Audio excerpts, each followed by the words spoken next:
Olá, sejam bem-vindos ao podcast da Twilio. Esse é o primeiro episódio da nossa série. Eu sou a Marcela Klein, faço parte do time aqui da América Latina da Twilio e estou muito feliz. A gente está gravando aqui direto do nosso escritório de São Paulo.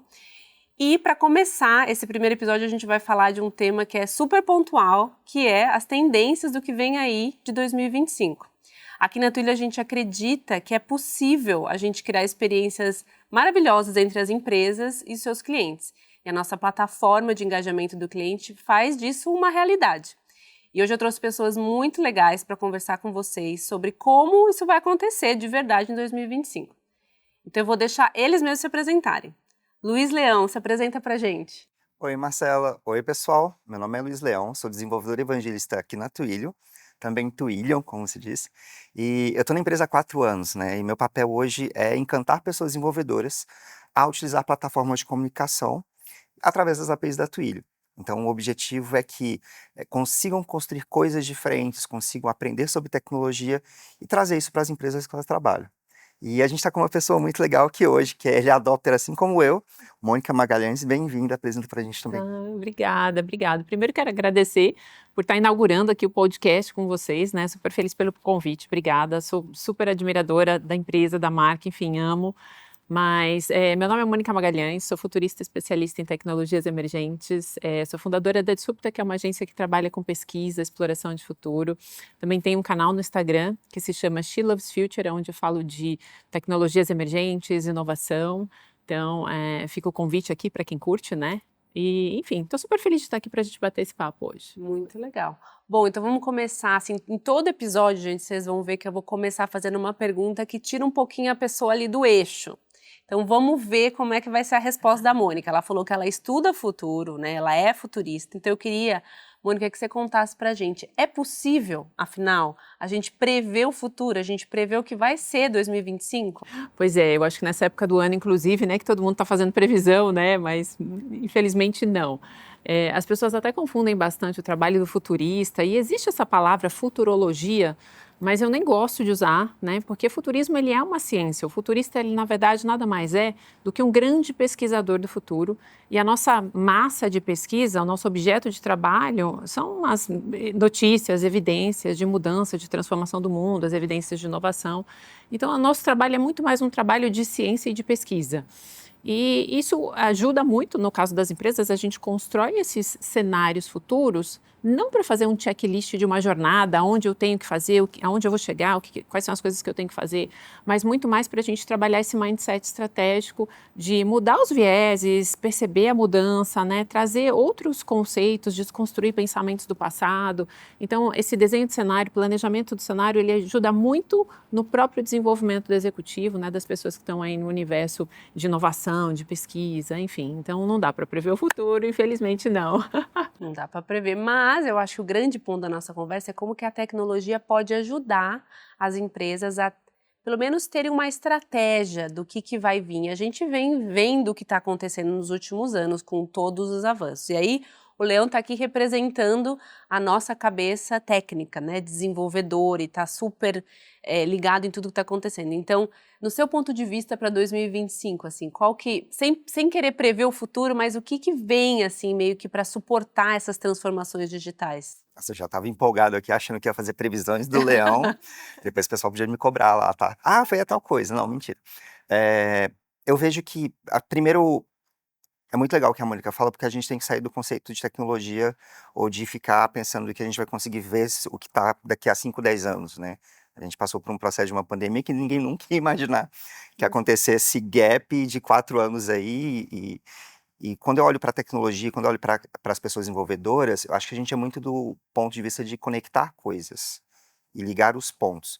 Então, como desenvolvedor, eu vejo que 2024 foi o ano da AI. Tipo, isso, eu costumo olhar para trás para ver o que vem para frente, né? Acho que quando você comentou sobre pesquisar e olhar os caminhos, acho que super conecta com o developer. E, para mim, se 2024 foi o ano do AI, 2025 é o ano que a gente vai ultrapassar a lógica do prompt, a lógica de que a gente conversa com o IA por textinho. Isso obviamente é um passo, né? Lembra que a gente saiu lá atrás de machine learning, que a gente precisava de muito dado para treinar a máquina. A gente já tem muito dado, agora a gente passa a ver qual que é o caminho pela frente. E como pessoa desenvolvedora, eu acho que existe um certo medo, um certo receio de que, nossa, a IA vai substituir nossos trabalhos. E para mim, assim, é uma opinião muito pessoal sobre isso.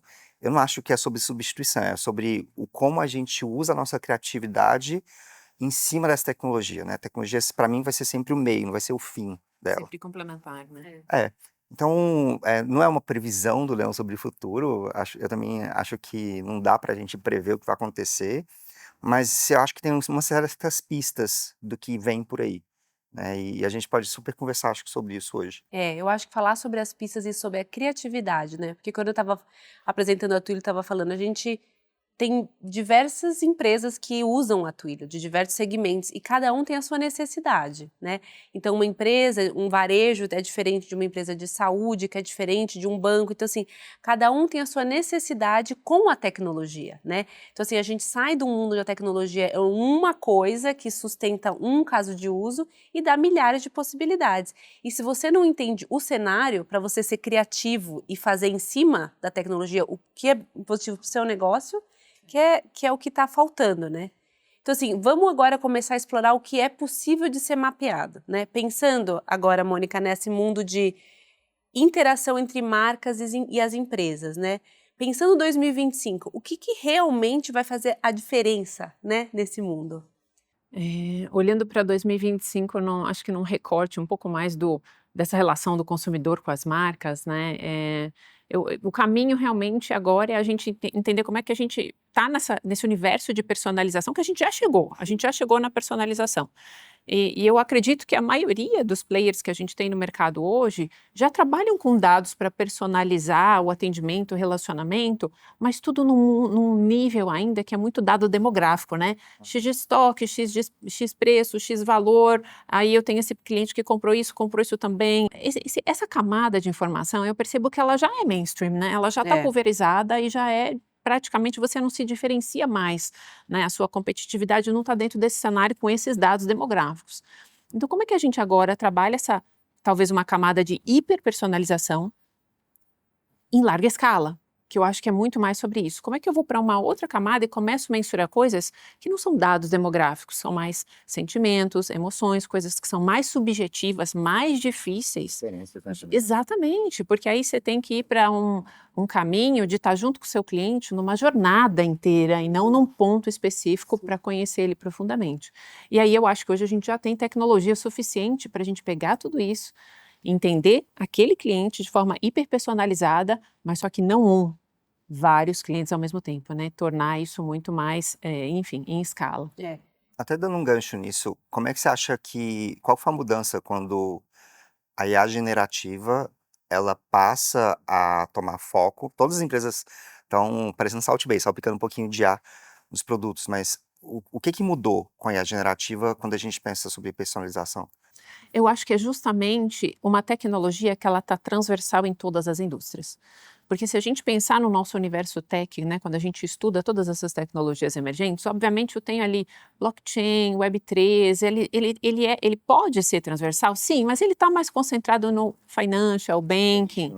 Quando eu vou para metaverso, AR, VR, está mais no entretenimento, no game. A gente tem tecnologias que elas estão mais acentuadas em determinadas indústrias.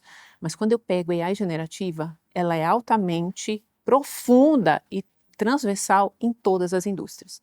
Isso permite com que o volume de informações que eu falei para você, de estar junto com a pessoa nessa jornada inteira, né? Ou seja, se ela está ali pela manhã fazendo a jornada dela de atividade física, e aí está fazendo meditação, eu estou com ela ali, e aí depois eu vou para o supermercado, banco, trabalho, enfim, eu estou com a pessoa durante todos os momentos, e a gente não está numa indústria só, da hora que a gente acorda, da hora que a gente vai dormir. Você transaciona em várias indústrias. E eu acho que aí a AI generativa trouxe para a gente essa possibilidade de pegar, né, as informações e conhecer o cliente durante uma jornada inteira. Porque a AI é transversal. Então, acho que esse pode ser um ponto que diferencia AI como tecnologia das outras tecnologias que a gente tem hoje. Eu tô te ouvindo e tô pensando, você mencionou, né, por exemplo, agentes que as empresas, né, estão super em alta, né? Aí no nosso universo de CX, né, de engajamento ao cliente, como ali um copilot, né, que é o que todo mundo tá falando, né? E o poder disso, de ser seu ajudante ali no seu trabalho. Inclusive para dev, né? Inclusive para Principalmente para dev. dev. Dev. Principalmente Não, para e os para devs. quem não é dev, porque você imagina, você precisa fazer uma coisa que não é do seu universo e você tem acesso à informação fácil, rápida, digerida, né? Mas eu vou te dizer, uma coisa que eu fico pensando é, cadê os nossos assistentes pessoais? Porque é isso, cada empresa está no seu nicho. Então, se eu ligo para o meu banco, ele me conhece ali, como uma instituição, como um cliente. Se eu estou no aplicativo da academia, ele me conhece como cliente, né? Esse lugar onde a tecnologia está realmente imersa no nosso dia a dia, em todas as nossas jornadas, ainda não acontece, né? Tá cada um meio que isolado no seu próprio, na sua própria funcionalidade, né? Exato, exato. Eu percebo, né, acho que Leão também tem uma super opinião sobre isso, né, porque quando a gente trabalha, quando a gente olha para o futuro de tech, as coisas são muito embedadas, né, hoje, né, então você tem que tentar entender como é que eu construo um aplicativo, uma jornada, oferecer algum serviço, alguma interação ali de forma personalizada. Pô, muitas vezes eu tenho que conectar elementos dessas outras indústrias na minha jornada e esse universo tech embedado, eu acho que ele faz total sentido. Você oferece para o seu cliente a possibilidade dele ter um relacionamento contigo e sair o menor número de vezes do elemento seu, né? Ou seja, da sua aplicação, do sistema, do que você desenvolveu. Eu acho que assim, a gente tem uma coisa hoje que é a fricção, né? Então, como que a gente diminui essa fricção toda? Eu acho que no passado a gente tinha muito mais fricção tecnológica. Se eu olho 10, 20 anos atrás, você lembra que os cursos de informática, eles não começaram e você tinha que fazer um curso para saber utilizar um editor de texto no passado, né? Falando que eu fiz datilografia. Ah, eu também. Sou pouco mais. Olha, eu poderia falar fiz também, mas... Digitação. Mas então, a gente precisava nesses cursos de informática no começo, né, para aprender a usar editor de texto. E hoje eu vejo a minha filha, assim, a minha filha de 8, minha mãe de 80, estão nos extremos da experiência do cliente em relação à tecnologia. E quando a gente pega, né, uma ferramenta de prompt, todas as duas sabem utilizar. Então, eu percebo que, ok, ao longo desse tempo todo, a tecnologia foi baixando essa régua de fricção, isso é maravilhoso, incluem outras pessoas que conseguem participar dessas jornadas, né, digitais, e isso é muito legal. Então, quando eu olho hoje, ok, a gente ainda não está na melhor experiência, mas eu já percebo que a gente não usa as tecnologias, ou elas são cada vez mais imperceptíveis, elas fazem parte do nosso dia a dia. Então, eu vejo meu marido consultando ali, aprendendo, ajustando a receita do pão que deu errado, né? E tá ali interagindo no dia a dia. Eu vejo eu controlando o meu sono, se eu estou dormindo bem, se eu não estou, atividade física. E aí a gente interage ali como se fosse um personal trainer, como se fosse um nutricionista. Então, eu gosto desse momento da tecnologia que a gente está hoje, que é uma tecnologia sem fricção. Que ela está no ordinário do nosso dia a dia, imperceptível, né? Na transparência. A gente está aqui fazendo as coisas como cozinhar, como fazer uma atividade física, como cuidar da sua saúde, e a tecnologia está junto, não tem fricção. E aí eu fico pensando, cara, que maravilhoso vai ser daqui 10 anos, quando a gente estiver cheio de sensores em todos os lugares, no nosso corpo, na nossa casa, no nosso carro. Quanta informação a gente não vai ter e que potencial a gente vai ter como usuário, como cliente e como marcas também que souberem aproveitar disso, né? Aí eu quero pedir para você contar a sua experiência de Dubai. Sim, que a gente até comentou isso numa conversa. Porque aí a gente vai para esse mundo de que tudo é controlado, tudo é climatizado, o ambiente é perfeito. Então, mas você conta essa sua jornada. Mas nem aparece, né? A gente estava conversando até antes aqui do nosso podcast, que foi uma experiência que eu tive na Expo Dubai em 2022, né? Que era para acontecer em 2020, mas aí por conta da pandemia aconteceu em 2022. E assim, maravilhoso, uma cidade super futurística que foi, uma cidade inteligente, foi construída para abrigar a Expo, né? Que, enfim, são lá mais de quase 200 pavilhões, cada país vem, representa suas inovações num espaço gigantesco, 5 dias para conseguir conhecer uma Expo, e aí você circula pelas ruas, vai visitando cada um dos pavilhões, né, e vai andando de um lado para o outro, ali praça de alimentação, aí usa todo o suporte, toda a infraestrutura dessa cidade inteligente. Então, fiquei nessa cidade durante 5 dias para conhecer as inovações. E aí, no último dia, antes de ir embora, eu fui visitar o pavilhão de tecnologia, que na verdade contava quais eram as tecnologias que estavam sendo utilizadas lá durante a Expo. E aí, para mim, eu fiquei chocada, porque assim, tinha um negócio que era, cada torre tinha a sua central de gestão, todas as torres estavam, todos os pavilhões estavam conectados, tinha um balanceamento de energia inteligente, né? O próprio, as plantas, né, os jardins todos da Expo, eles eram jardins inteligentes, ou seja, tinha um aparelho lá, um sensor que media a umidade do ar, e aí o regador saía automaticamente, calibrava a quantidade de água do jardim dependendo da umidade do ar. Então era assim, era um controle de decibéis, e aí tinha lá um painel gigantesco que se tem um decibéis que está mais alto nesse ponto aqui especificamente, aí a pessoa vai lá até o local e fala, não, isso não está saudável para as pessoas que estão aqui. Era tanta tecnologia, mas tanta tecnologia envolvida, e durante 5 dias eu não percebi. Não tinha fricção tecnológica. A gente estava vivendo num ambiente altamente tecnológico sem perceber. Então, eu acho que nesse momento foi quando eu percebi que a gente chegou num outro lugar, sabe? Onde realmente a tecnologia está se tornando cada vez mais ordinária, a gente não percebe, a gente não precisa falar sobre ela, mas ela está em todos os lugares. E eu acho isso um momento muito bacana.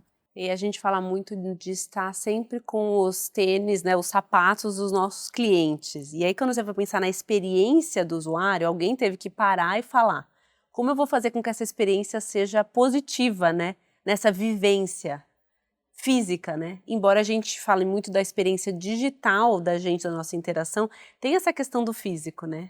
E me lembrou uma outra conversa que a gente já teve também sobre mobilidade urbana e as decisões de se ter um mapa feito ali, escrito, onde está todo mundo acessando, todo mundo que enxerga está acessando ou não e você tirar essa informação e você prever que as pessoas têm um celular para acessar um QR Code, etc. Então, assim, vamos falar um pouco do contrário, porque a experiência de Dubai... O excesso. O do Dubai tá tudo... Eu tô fazendo isso né, de perfeito. tecnologia. É tudo ali. Mas aí você coloca a tecnologia, às vezes, num lugar, sem pensar que é o humano interagindo com aquela tecnologia. E erra, né? E erra. Perfeito. E aí você tá aí não deixando que todo mundo tenha acesso à informação. Você está, na verdade, fazendo ao contrário. Né? Perfeito, adoro essa provocação. E assim, o Leão é o cara de tech aqui, então ele vai poder confirmar isso. Às vezes a gente erra a mão. Eu só vou reclamar do usuário. Esse é o mentira, problema. a gente adora os usuários. Exato, mas eu acho que esse é o ponto. Eu acho que na ânsia, muitas vezes, de inovar, de usar essas tecnologias todas, principalmente nesse momento que a gente está surfando assim, né, essa vibe de AI, eu acho que nessa ânsia de querer aplicar de qualquer jeito, a gente erra a mão. Eu tenho visto muito isso. Empresas, marcas, e às vezes a gente pensa que são os outros, né? A gente olha uma experiência como essa, e eu sempre falo da experiência do QR Code no restaurante. Tiraram os impressos, colocaram o QR Code lá em cima das mesas, e você fala, cara, todo mundo gosta? Será que todo mundo, é a preferência de todo mundo? Porque eu sou super early adopter de tecnologia, adoro, mas eu prefiro o cardápio em papel. Sim. Mas eu não tenho opção. Porque eu sempre falo, muitas vezes, né? Exato, faltou um pouco da empatia, faltou pensar, faltou se refletir sobre a entrega de valor dessa tecnologia para as pessoas, né? E eu sempre falo que provavelmente chegou ali um empreendedor de uma startup para o dono do restaurante e falou, olha, 99% dos restaurantes da sua região usam o cardápio QR Code. Isso foi o pitch. Esse foi o pitch. E aí, movido por essa ânsia de inovar, o dono do restaurante foi lá e falou, daqui então que eu vou colocar agora cardápio em QR Code no meu restaurante. Tem outro ponto também, que é a acessibilidade, né? Às vezes... Pois é, esse que é meu ponto. Exato. Você está excluindo, você não está incluindo. Não que o papel também seja super acessível. Sim. Perfeito. Mas a gente está olhando para um lado de reduzir o uso de o que a gente chama de tecnologias antigas, né? E acabar usando uma coisa que parece que é super tecnológica, mas no final das contas não foi uma experiência tão boa. Por causa da entrega de valor. Então, assim, meu ponto é, a gente precisa trabalhar a nossa percepção de entrega de valor, porque eu falo, a soma das duas coisas é sempre o melhor dos mundos, né? Tem nada contra o QR Code no restaurante, mas mantém os dois. Nada dá contra, opção pro usuário, né? Contra ter o mapa todo das estações, todas do metrô, impresso e ter no QR Code também. É o melhor dos mundos, né? A soma das duas coisas, mas uma nunca exclui a outra. Então, eu acho que o meu ponto é sempre esse, né? Eu tenho medo, muitas vezes, do excesso de tecnologia, do excesso de automação, das pessoas não estarem preparadas para ter essa empatia genuína pelo cliente, ter essa percepção de valor e fazer as escolhas erradas. Então, esse é um ponto de cuidado. Isso me leva para uma outra provocação. Sim. Porque uma das coisas que a gente vê aqui na Twilio, que acho que a gente defende, que é super importante, é a questão da omnicanalidade. Que em vez de você falar assim, não, eu vou escolher este canal, porque esse é o canal que tem mais, eu tenho mais usuários. Mas um dos pontos para mim que são importantes quando a gente está pensando em jornada do usuário, e você pode complementar comigo, Marcelo, por favor, é que a gente não pode colocar todos os ovos na mesma cesta. A gente tem que Exatamente. ver onde o usuário está. Porque às vezes ele está aqui agora, mas ele quer ir para um outro lugar, o lugar de preferência dele é outro. Como é que você enxerga essa questão da Nossa, multicanalidade? é muito interessante também, Leão, porque o que acontece? Eu percebo que, assim, as gerações, elas são diferentes e elas estão em canais diferentes também, né? E se você parar para pensar, eu sempre penso, 20 anos atrás, a gente tinha no máximo 4 canais para a gente interagir com o cliente, que eu tinha o e-mail, aí eu tinha o telefone de contato, ponto físico, a gente tinha lá um site da empresa, no máximo você tinha Uma 3, carta que 4... chegava em casa com um boleto. Exato, 20 anos Telegrama. atrás. Era mais fácil.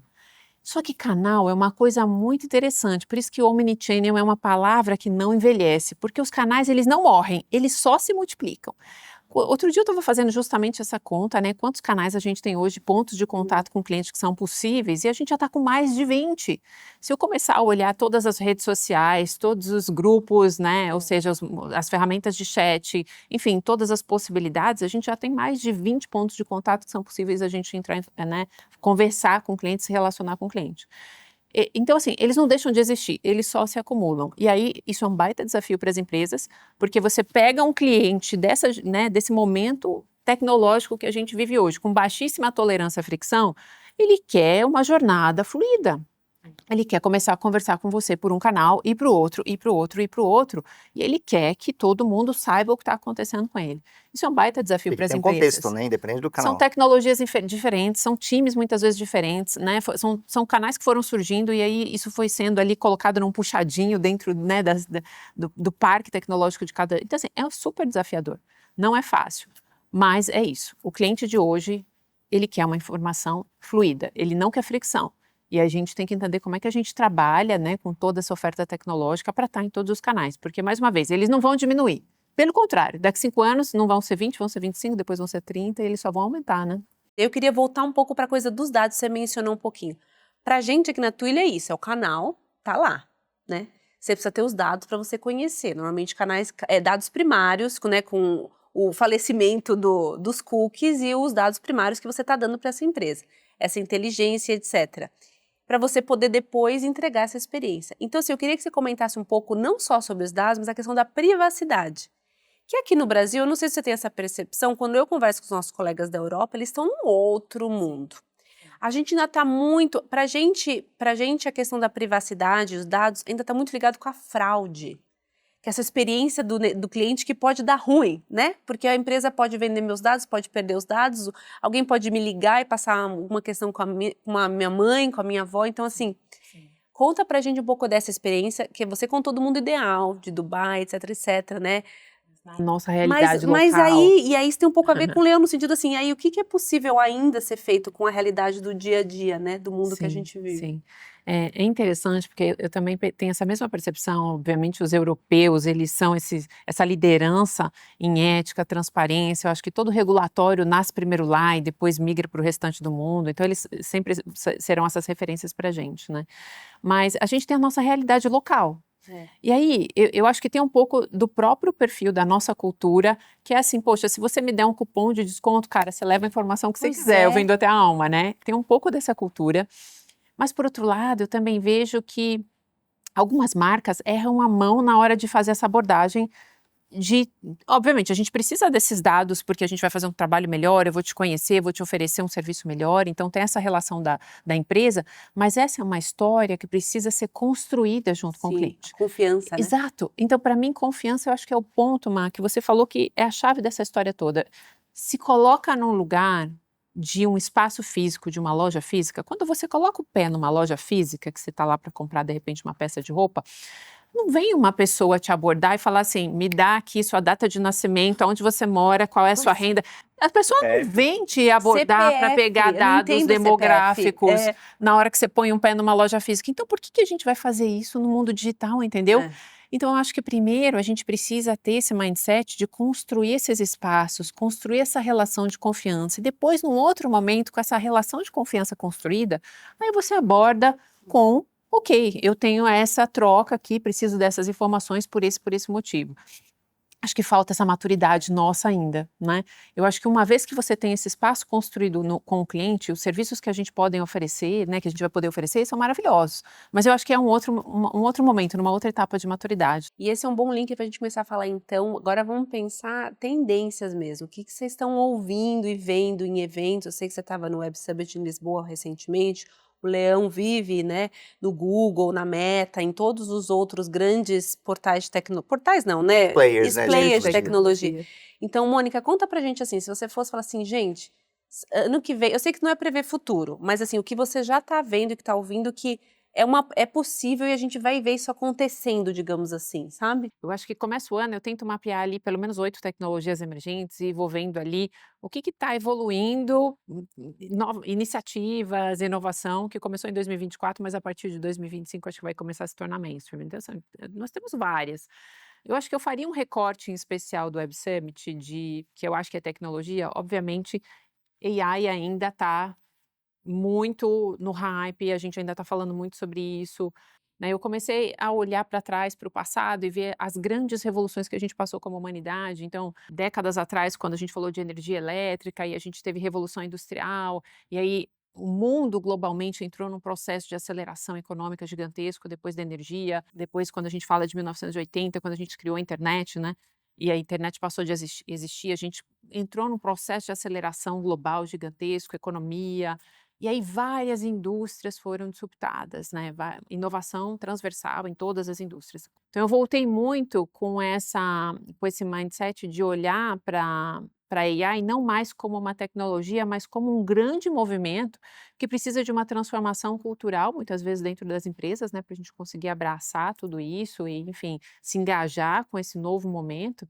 E que ele é disruptivo tanto para o universo do trabalho, porque isso diz respeito à empregabilidade das pessoas, né, ao emprego de cada uma delas, à transformação dessas indústrias todas. Então, como é que a gente participa dessa grande revolução tecnológica? Eu acho que se eu tivesse que fazer um recorte tech, né, eu falo, poxa, 2024 a gente entrou num processo de aceleração gigantesco. Eu concordo muito com o Leão quando ele fala que o prompt, gente, ele é só o começo. Isso, aonde a gente vai chegar, agora a gente só está arranhando, sabe, essa esfera de transformação. Então, mas a gente tem que participar dessa conversa, né? Esse nosso debate, isso que a gente está, né, falando aqui hoje é muito importante, porque leva conhecimento, leva um pouco mais de abertura para essa conversa. Antes de ir para o Leão, deixa eu só te fazer uma pergunta. Eu não sei se foi no Web Summit que eu ouvi você falando, que também teve muita conversa sobre o humano nessa história inteira, né? Ou seja, o que é o ser humano no meio desse mundo da tecnologia, né?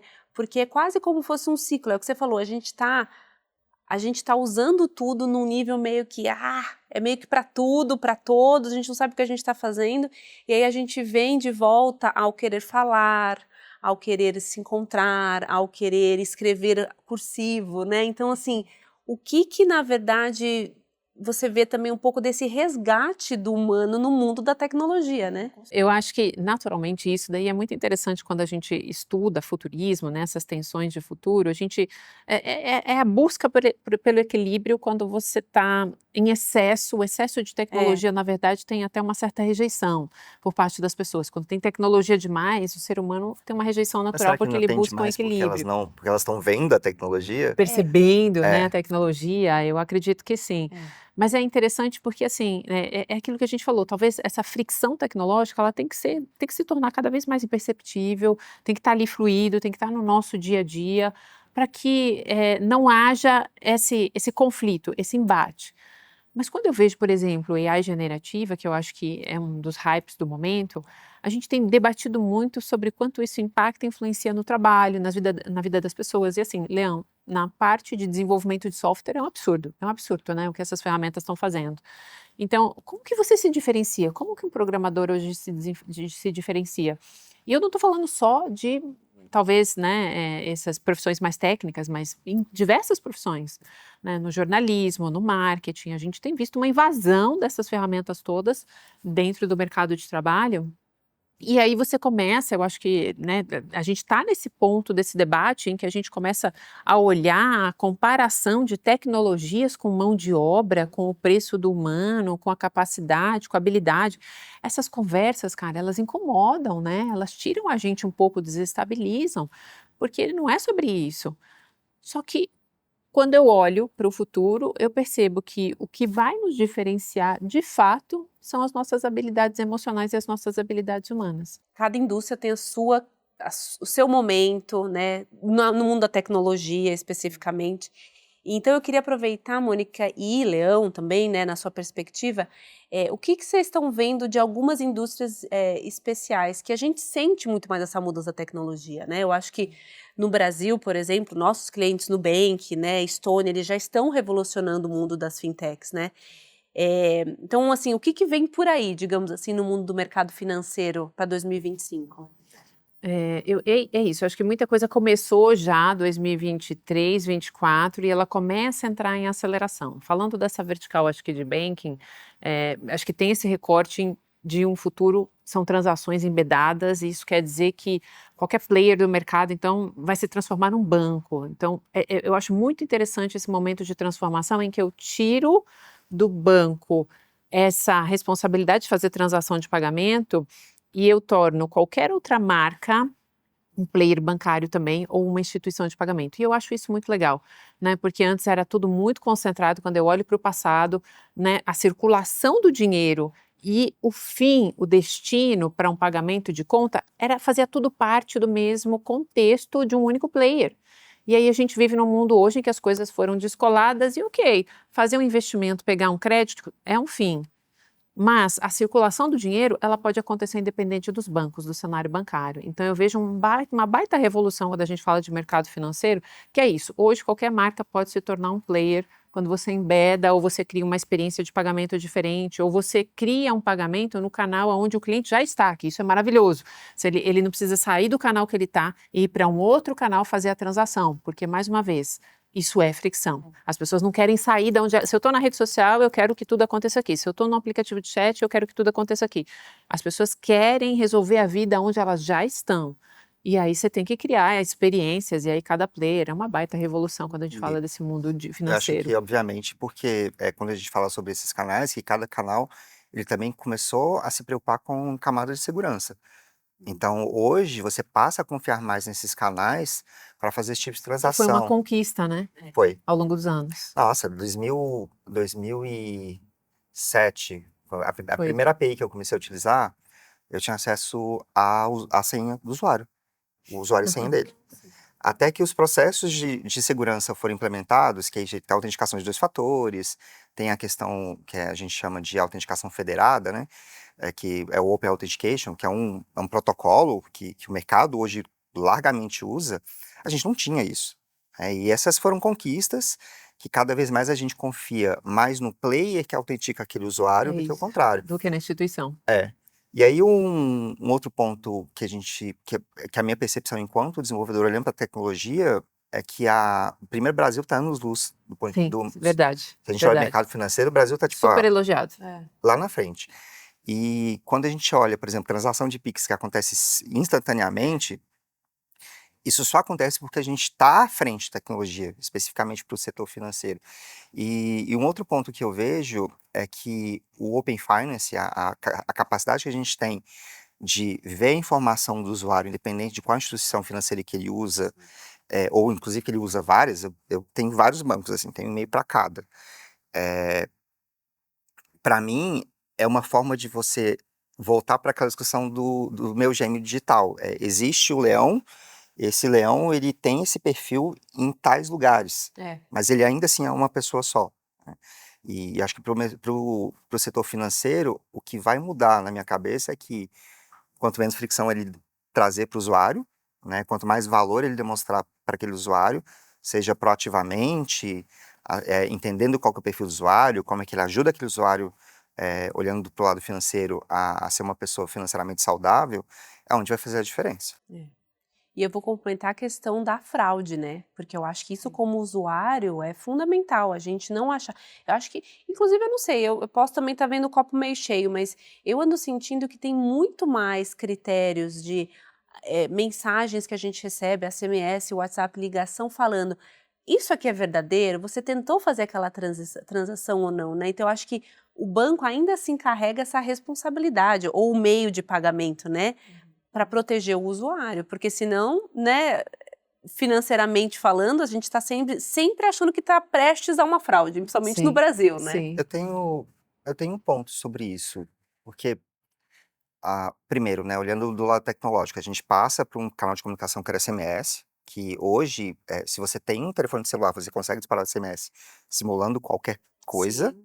mas esses canais foram mudando. Então, quando a gente vê, por exemplo, o WhatsApp, o RCS, que eu sei que algumas pessoas não gostam, mas usa termos de SMS 2.0, mas esses canais são canais que as empresas podem confirmar a autoridade deles. Então, uma vez que o usuário ele passa a receber mensagens em que, de novo, os players tecnológicos, né, tanto do ponto de vista de operadoras quanto do ponto de vista dos dispositivos, eles passam a trazer essa validação e essa autenticação, a comunicação ela é mais interessante, ela é mais assertiva. Se a gente for pensar assim, não só do ponto de vista de notificação de fraude, prevenção, mas também olhando do ponto de vista de interação com o usuário. É mais fácil eu olhar, prestar atenção numa mensagem que chegou para mim, que eu sei que é do banco, do que todo SMS que eu recebo dizendo que foi feita uma compra de X mil reais no meu cartão Y, que não tem número de cartão, mas fala que é do banco, com o link suspeito para eu clicar. Não, e a gente estava falando, a gente estava aqui antes do podcast tirando uma foto e alguém ligou para a Mônica e ela falou, quem atende telefone, na verdade? Agora, e se a gente soubesse que era o seu banco te ligando? Porque ligar, né? E isso é possível, inclusive, pelo branded calling da Twilio. Então, assim, você poder ter a sua marca no seu banco te ligando, você fala, bom, eu vou atender, porque alguma informação vai vir, Só que entendeu? hoje você pega 99,9% das ligações, elas são bots querendo te vender alguma coisa. Acabaram com o canal, né? Quando não é golpe. Quando não é golpe, Mas esse é um caso clássico que a tecnologia, então, pode vir para melhorar tanto para a empresa quanto a experiência do cliente, né? Mas eu vou agora trocar de indústria e falar um pouco sobre varejo, que também para o brasileiro, né, a gente é muito, né, tudo. A gente tem clientes Magalu, Mobile, que tem todo esse processo de o volume, não que banco não tenha, mas o volume de interação com o cliente de vários momentos, né? Seja de criar uma conta, seja de um carrinho abandonado, seja de um pedido que está para ser entregue. Então, assim, tem milhares de interações. Capilaridade. Então, assim, tem milhares de coisas que a gente tem que levar em consideração na nossa jornada, né? Então, assim, no mundo específico do varejo, o que vocês estão vendo que vem por aí? Na verdade, é uma expectativa de todos nós, né, clientes. O que a gente vai demandar e não vai aceitar mais, digamos assim, que aconteça, sabe? Eu acho que quanto mais o varejista conhece o seu cliente, mais ele consegue perceber o que é fricção. E aí ele vai trabalhar para tornar essas jornadas cada vez mais fluídas. Tecnologia está aí presente para isso. Eu acho que a gente já falou da hiperpersonalização, que para mim é um ponto-chave no varejo. Conhecer seu cliente profundamente, mas não só dados demográficos. Eu acho que se você está ali na esfera disso, de saber pedido, cor, tamanho, né, informação do seu cliente no contexto mais vida pessoal, eu acho que você não compete, você não se diferencia, porque todo o mercado está mensurando e está medindo a mesma coisa que você. Para você ir para uma camada de diferenciação, é isso. Como que eu faço para mensurar se a minha campanha ganhou mais, eu consegui confiança, eu estabeleci um melhor relacionamento, então ir para coisas que são mais subjetivas. Eu acho que esse é um ponto fundamental, principalmente no varejo. Mas para trazer alguma coisa aqui, um outro recorte, a gente falou também das experiências financeiras e o varejo no Brasil apanha muito, sabe, gente? O varejo no Brasil, eu vejo hoje, poucas empresas estão conseguindo, na verdade, sobreviver com margem, com receita, vendendo algum produto, poucas. A gente está vendo um varejo hoje trabalhando numa venda de produto muito mais. Como é que eu vendo alguma coisa para essa pessoa para eu ter dados e aí eu fazer alguma coisa que me dê dinheiro com dados? E aí a gente foi para essa esfera de retail media, explodiu o retail media, mas eu acredito que o retail media também não segura muito tempo, um pilar de receita para essas empresas. E aí eu vejo que muitos estão caminhando nesse recorte de criar experiências financeiras de alguma forma, porque pode ser também mais uma fonte de renda. Né? Então, a gente tem vários players com esse recorte. Né? O que a gente pode fazer que, na verdade, além de vender produto, a gente também vende outros tipos de serviço para complementar o varejo como um todo. E esse pode ser aí algo que a gente, né, um pilar de aceleração aí para os próximos anos. A gente usou um exemplo recentemente numa apresentação da Twilio, uma demonstração de produto, justamente não só do que você compra, por exemplo, o seu tênis bonito, mas quando você compra. Então, pensa num mundo onde a gente se conhece ao ponto de que você sabe que todo Halloween você vai precisar comprar 2 fantasias novas, sabe assim? E aí vem ali um push notification e fala: "Tá na hora de comprar", né, ou "Já acabou aquele item que você acabou de comprar", né, então um pouco mais contextualizado do que simplesmente um dado que você comprou ou deixou de comprar, Exato, o né. histórico, né? Não É, é um histórico, né? é, Mas qual a história que está sendo é. contada? Você falou uma coisa muito legal sobre a hiperpersonalização, né, e hoje eu acho que a gente já está com maturidade tecnológica para entender como que a gente consegue usar as LLMs para entender o contexto daquele usuário, daquele cliente com o varejo. Então, por exemplo, hoje quando eu olho e trazendo os produtos da Twilio, né, a gente tem o Twilio Segment, que é uma plataforma de dados de cliente. Quando eu vejo uma interação com o usuário, seja com atendimento humano ou seja para algo automatizado, que, por exemplo, ele pede para fazer uma troca, por exemplo, eu não gosto de eu comprei um tênis, eu não gostei da cor, a cor que eu prefiro mais é a cor azul ou a cor vermelha. Normalmente eu tô com vermelho, infelizmente hoje eu não tô. Mas se você consegue olhar esse histórico de interação, independente do canal, seja por voz, por mensagem, etc., e das ações que o usuário faz no teu site, e condensar isso num perfil do usuário, você já pode customizar todas as mensagens para ele. O que, por exemplo, a Netflix já faz.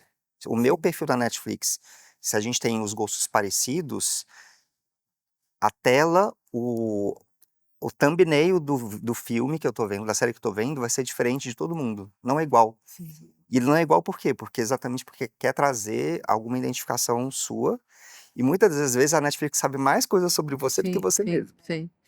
Leão, eu queria te fazer uma pergunta, porque você falou das LLMs, né? E quando eu penso nesse, já que a gente está falando dessas, né, do futuro, do que vem aí a partir de 2025, enfim, não seriam LLMs são as Large Language Models, né? Uhum. E aí eu penso na evolução das LLMs, não seriam, a gente não está falando talvez de Small Language Models, uma coisa muito mais. Eu saio dessa nuvem com muita informação e eu vou para modelos cada vez mais específicos e para Small É Language futurismo Models. agora. Não faria sentido, né? Que o futuro dessas LLMs talvez sejam Small LLMs, né?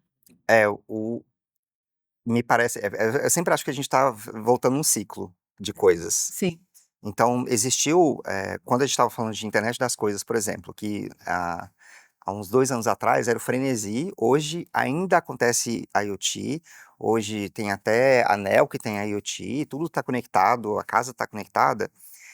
Esses dispositivos, eles passaram por uma transformação agora, que é trazer o que antes só a nuvem fazia para os dispositivos, que eles chamam de edge computing, né? Ou seja, trazer capacidade computacional para a borda.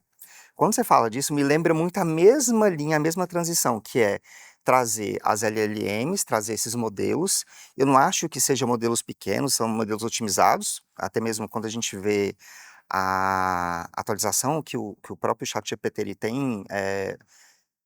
tem promovido, né, o que ele tem se atualizado. A gente tem, por exemplo, o GPT-4o, depois o 4o Mini, que ele é menor do ponto de vista de custo operacional, de custo computacional, mas ao mesmo tempo ele está sendo muito melhor do que. robusto, né?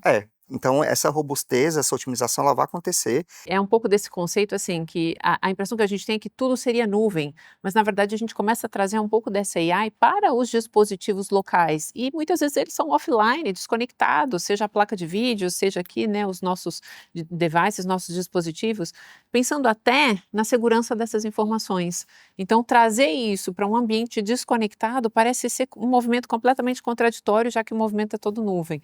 Mas é interessante, porque pode ser que esses modelos ou esses modelos menores estejam rodando em todos esses devices. A própria Amazon, muito tempo atrás, eles lançaram o Amazon Button, que era um botãozinho que você apertava quando acabava um produto. E aí ele automaticamente fazia a compra. Só que a gente não está prestando atenção, e talvez eu acho que a gente vai acabar prestando atenção agora, que todo consumidor tem um padrão de consumo. É. Eu sei quanto que eu gasto cada coisa que eu tenho em casa. Eu sei quanto tempo que eu tenho que trocar meu tênis, eu sei quanto tempo que eu tenho que fazer as coisas. Sei mais ou menos, né? Mas, em geral, se você olhar para uma larga escala e construir um modelo em cima disso, a gente consegue prever. Então, esses players que estão trabalhando com varejo, se eles conseguirem melhorar a jornada, coletar uma informação com mais qualidade desse usuário, entender o que o usuário quer, gosta e qual o padrão dele, ele tem uma probabilidade, uma capacidade de entrega muito melhor do que a gente vê hoje com o mercado padrão, né? Que é o mercado que só faz oferta por e-mail marketing. Então, vai mudar isso. E aí eu vou fazer um link para outra indústria que também tem muito a ver com a personalização, porque somos corpos únicos, que é o mundo da saúde, né? Sim. E aí a gente até conversou, a gente não vai nem entrar aqui no mundo de biotecnologia, de tudo que está acontecendo do laboratório, mas falando mais do nosso mundo aqui, dessa interação entre as empresas e os clientes, os pacientes, né, no mundo. E aí tem de tudo, né?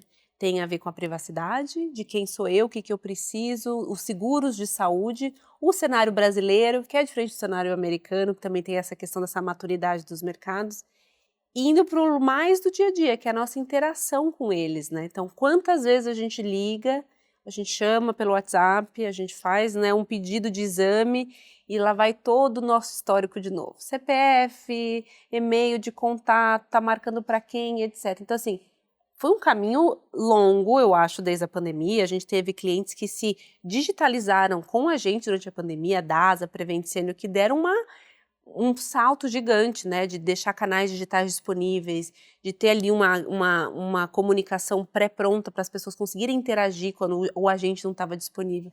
Mas ainda tem muita coisa para fazer, né? Então conta pra gente o que vocês estão vendo assim de jornada do cliente no mundo da saúde daqui para frente. Eu acho que eu vou ficar com a transformação comportamental e vou deixar essa parte Uhum. dos dados, enfim, da segurança da informação com você, Leão. Mas falando nessa revolução da saúde, num recorte mais comportamental, para mim fica claro que o paciente hoje está muito mais empoderado, isso é óbvio. Então eu gosto muito desse título, né? O empoderamento do paciente pode ser que seja a grande revolução que a gente vive hoje. Porque é muita informação, a quantidade de informação de saúde que eu tenho dos dispositivos que estão conectados no meu corpo hoje, é isso, isso muda a experiência do cliente. E aí eu faço essa provocação, né? Será que os médicos, os laboratórios, os hospitais, será que todos eles estão pensando nessa jornada de experiência? Porque quanta coisa, de repente, pode estar perdendo valor. Eu sempre dou o exemplo da triagem, porque você chega para ser atendido numa triagem, qual a informação que a pessoa coleta?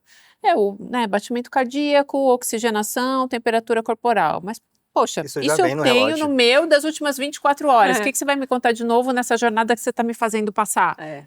Então, você entendeu? A gente precisa começar a repensar essas jornadas que estão sendo desenhadas em todos esses lugares e elas estão fazendo sentido para esse momento de mundo que a gente vive hoje? Ok, talvez isso daqui não seja ainda uma tecnologia disponível para todas as pessoas, mas o que a história conta é que num certo momento ela se torna mais e mais comum. E aí talvez a gente tenha que rever, né, os nossos pontos, os nossos processos e ver se eles ainda fazem sentido. Você deu o exemplo da DASA, né? Eu sou cliente da DASA, então a DASA é cliente da Twilio, eu sou cliente deles. Eu vejo, enquanto usuário, que existe uma preocupação em estar naqueles canais, em trazer comodidade para o usuário, em lembrar, porque eu sou muito péssimo de memória. Então, tipo, você tem uma consulta, esse é o preparo, você já fez, você não fez. Trazer agentes humanos que interagem comigo pelo WhatsApp para confirmar se eu fiz todo o preparo para fazer determinados exames. Então, essa junção que acaba vindo do mesmo canal de comunicação, que é o canal que eu uso, que nesse caso era o WhatsApp, eu tenho tanto automações, que são proativas, que me notificam, quanto informações de pessoas que estão entrando em contato comigo.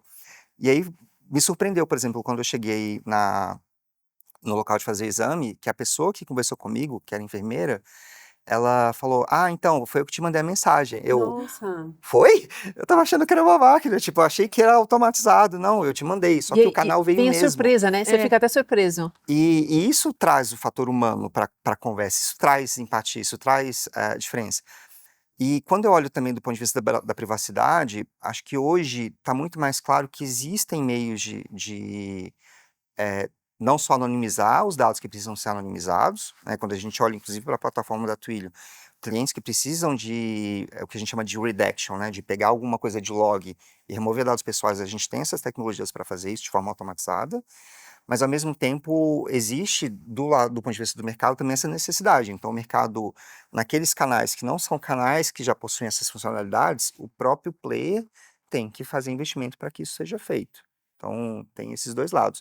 E hoje, embora a gente não tenha uma legislação tão forte quanto a RIPA dos Estados Unidos, a LGPD está aí. A LGPD, de certa forma, cobre essas informações, né? Obviamente, as empresas elas têm que olhar com certo carinho, com certo cuidado, porque isso vai fazer diferencial para sempre, né? Acho que não é uma Sim. coisa que é pontual, é uma coisa que vai permanecer, a privacidade ela vai ser cada vez mais importante, porque a hiperpersonalização traz cada vez mais informações que às vezes a gente nem sabe. Agora, para considerações finais, a gente falou de tanta coisa maravilhosa, eu acho que foi uma ótima combinação da tecnologia e do humano, do que é possível, do que a gente ainda tem para ver, mas vamos finalizar assim, se vocês fossem pensar assim, esse consumidor, né, de 2025, quais seriam assim as grandes chaves dele, né, da exigência desse consumidor para 2025? Cara, eu assim, me vejo até a minha pessoa, né, como consumidora, uma pessoa que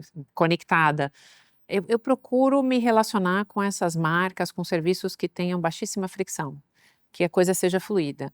Então, se eu tô naquele canal, eu quero resolver a minha vida naquele canal, porque para mim, talvez abrir um aplicativo, ir para outro lugar, aquilo para mim já é uma fricção. Eu gosto de resolver o meu dia aonde eu já estou. Então, eu penso que esse consumidor é isso, é um consumidor mais conectado e que ele escolhe com quais marcas eles vão se relacionar. Às vezes a gente fala hoje muito dessa geração do cancelamento, né? E eu acho que até a minha geração tem uma tolerância grande à fricção, mas as próximas gerações, eles vão ter uma tolerância muito menor, né? Eu vejo a minha filha, ela instala um aplicativo, ela meio que dá 15 segundos, minha filha é geração alfa, a gente estava falando disso aqui. Eles dão 15 segundos de chance para o aplicativo ser bom. Se teve qualquer fricção, É o já stories, né? cancela e já vai. É o Exato, stories. É o exato. tempo dos stories. Então, assim, marcas, se vocês não estiverem prontas com uma tecnologia boa para oferecer uma baixíssima fricção, uma experiência fluida, a melhor coisa é segurar. Quando tiver uma tecnologia suficiente, quando tiver uma jornada construída fluida, aí lança, né? Porque senão vocês correm o risco de ser cancelados e depois para você reconquistar esse consumidor numa nova jornada é muito mais energia, porque esse consumidor de hoje, ele está mais intolerante à fricção, cada vez mais. Eu quase ia falar que ia concordar com você, mas eu sou um pouco do rolê meio startupeiro, de Exato. se for fazer, e assim, É. obviamente, por exemplo, esse é o mundo Como ideal. a gente se engaja quando a gente é early adopter, né? A É, gente é mais relevante, mas nem todas as pessoas são early sim. adopters. Assim, pra mim, quando eu vejo isso beleza, se você consegue construir isso e tem tempo pra construir, esse é o melhor caminho, óbvio que é o melhor caminho. Mas se você não tem esse tempo, se você quer testar coisas, é seguir um pouquinho do que era a missão da Meta, né? Move fast and break things. Tipo, quer errar? Erra, mas erra rápido. E E conserta. conserta, e conserta rápido, e entende, e olha com empatia, calça o calçado do teu cliente e resolve rápido. Você trouxe um ponto muito importante que é assim, eu acho que o errar hoje, mas você se mostrar vulnerável, tem valor. O que é diferente, talvez, da gente, né, no passado, Errar e tá aquela tudo coisa. bem, né? Exato. Não.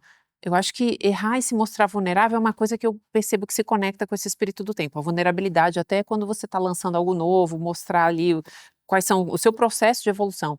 Eu acho que é uma boa. Eu gosto dessa ideia também, né? Eu acho que tanto a vulnerabilidade quanto essa intolerância à fricção, eu acho que são dois movimentos de comportamento que são muito fortes para esse consumidor. É quase como tem que fazer um básico bem feito, porque a concorrência e a economia não deixa muita chance, né? A partir do momento que você ganhou a confiança de um cliente, dando uma experiência pré-venda, se você não mantém isso pelo caminho, ele facilmente vai para o concorrente porque o concorrente está preparado, né?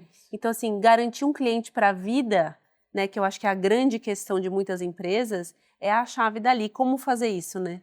Do jeito que vocês falaram, garantindo que essa experiência seja fluida, que eles entendam a gente, que deem uma experiência positiva e assim por diante. Não, é super desafiador num mundo tão fragmentado. Pois é. E lembre-se do seu cliente e do contexto que seu cliente está. Eu queria agradecer a participação de vocês, foi maravilhoso, muito assunto bacana. Acho que deu para todo mundo ter uma pincelada aí do que vem para o ano que vem. E para os próximos, né? Que é uma inconstante movimento. Quem sabe a gente não se encontra aí no decorrer do próximo ano, dos próximos anos, para retomar essa história e ver se as previsões foram corretas. Bom, então esse foi o primeiro episódio do podcast da Twilio. A gente está muito feliz que vocês acompanharam a gente. Vem muitos outros por aí. Então fiquem ligados e a gente se vê no próximo.